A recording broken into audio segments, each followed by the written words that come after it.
বিদ্যে বোঝায় বাবু মশাই, চড়ি শখের বোটে, মাঝিরে কন বলতে পারি সূর্য কেন ওঠে, চাঁদটা কেন বাড়ে কমে, জোয়ার কেন আসে? বৃদ্ধ মাঝি অবাক হয়ে ফেলফেলিয়ে হাসে। বাবু বলেন, সারা জীবন মরলি রে তুই খাটি, জ্ঞান বিনা তোর জীবনটা যে চারিয়ানায় মাটি।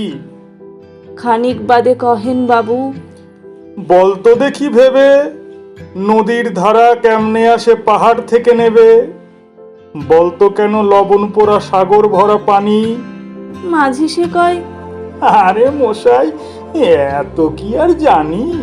বাবু বলেন, এই বয়সে জানিস নিও তা কি, জীবনটা তোর নেহাত খেলো অষ্ট অনায় ফাঁকি। আবার ভেবে কহেন বাবু, বলতো রে বুড়ো, কেন এমন নীল দেখা যায় আকাশের ওই চূড়ো? বলতো দেখি, সূর্য চাঁদে গ্রহণ লাগে কেন?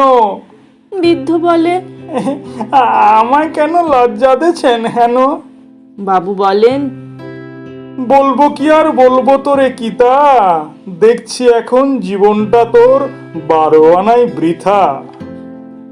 খানিক বাদে ঝড় উঠেছে, ঢেউ উঠেছে ফুলে, বাবু দেখেন নৌকাখানি ডুবলো বুঝি দুলে।